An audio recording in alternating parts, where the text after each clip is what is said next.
Sábado, 1º de fevereiro. Meu querido irmão, minha querida irmã, estamos entrando na sua vida e muito gostaríamos de entrar no seu coração para aí semear a palavra de Deus, que é sempre a grande orientação para a nossa vida.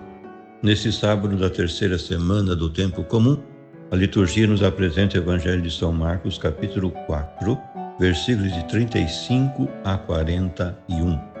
Naquele dia, ao cair da tarde, Jesus disse a seus discípulos: "Vamos para outra margem." Eles despediram a multidão e levaram Jesus consigo, assim como estava na barca. Havia ainda outras barcas com ele. Começou a soprar uma ventania muito forte e as ondas se lançavam dentro da barca, de modo que a barca já começava a se encher.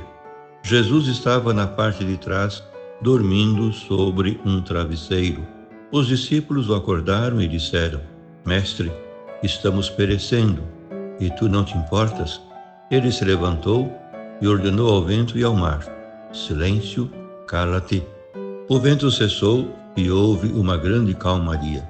Então Jesus perguntou aos discípulos: "Por que sois tão medrosos? Ainda não tendes fé?" Eles sentiram um grande medo e diziam uns aos outros: "Quem é este, a quem até o vento e o mar obedecem?" Meu querido irmão, minha querida irmã, depois do ensinamento de Jesus sobre o reino de Deus, mediante parábolas, como vimos em dias anteriores, vem agora no relato de Marcos um ciclo de 4 milagres de Cristo. Hoje lemos o primeiro, a tempestade acalmada. O acento dessas narrações milagrosas é marcadamente cristológico. Tais milagres são manifestações do poder divino de Jesus, vencedor das forças do mal, do demônio, da doença e da morte. O evangelista mostra-nos assim a presença do reino atuando na pessoa de Cristo, tanto no seu anúncio missionário como na sua atividade milagrosa. A intenção fundamental que está subjacente no relato da tempestade acalmada é a fé em Jesus por parte dos seus discípulos. Cristo realiza o prodígio para suscitar e confirmar a fé dos seus apóstolos nele, uma fé que deve superar o medo, o desânimo e a desconfiança. Ainda não tendes fé? Censura-lhes Jesus no final. Jesus dormia no barco enquanto rugiam o vento e o mar, mas mais adormecida estava a fé dos seus discípulos nele. A dúvida e o medo diante do mistério de Cristo acompanharam-nos sempre durante a vida do Senhor, de maneira que uma das expressões mais repetidas do Evangelho na boca de Jesus é: "Não tenhais medo." Dir-se-ia que o medo e a dúvida foram os pressupostos prévios para dar o passo jubiloso para a fé e para a alegria da Páscoa. A pergunta final que, espantados, fazem entre si os apóstolos perante a tempestade mudada subitamente em bonança: "Quem é este?", não parece expressar júbilo, mas continuar o medo que antes expressaram. "Mestre, não te importas que pereçamos?" Certamente a sua fé em Cristo não era ainda sólida, não podia ser-o. Necessitariam da luz pascal da ressurreição de Jesus para chegar à fé madura. Por isso a questão apresentada: "Quem é esse que até o vento e as águas lhe obedecem?" inclui, pelo menos implicitamente, a resposta posterior da comunidade apostólica e de todo o Evangelho: "Este é Deus." Tal é o conceito básico da fé cristã de que fala a carta aos Hebreus. São dois os níveis de leitura do fato evangélico de hoje, o cristológico e o eclesial. Ambos estão intimamente relacionados.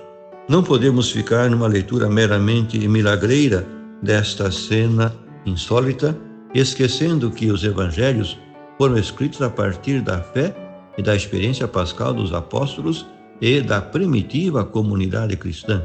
Em primeiro lugar, o milagre da tempestade acalmada é um sinal da divindade de Jesus, que, como o Deus bíblico, aparece dominando os elementos hostis da natureza, aqui o mar embravecido.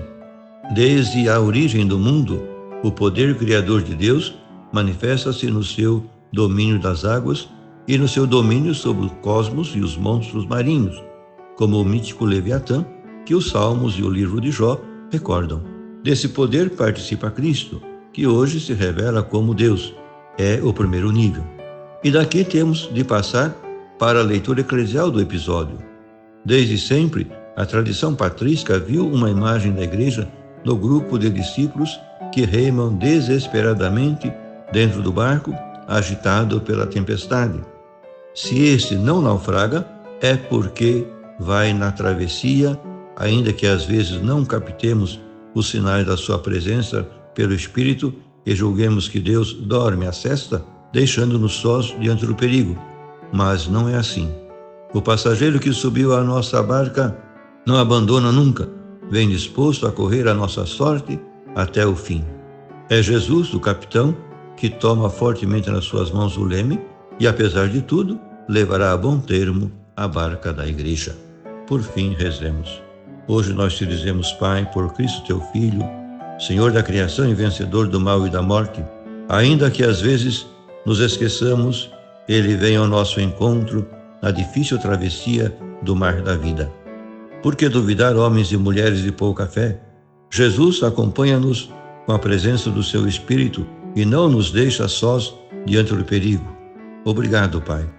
Faz que te descubramos, Deus adormecido e ausente, no meio dos projetos, aspirações e fracassos, cansaços e esperanças, frustrações e anseios dos nossos irmãos, os homens que sofrem e esperam. Amém. A você, meu querido irmão, minha querida irmã, que me acompanhou neste encontro com a palavra de Deus, desça sobre ti a bênção de Deus Todo-Poderoso, Pai, Filho e Espírito Santo. Amém.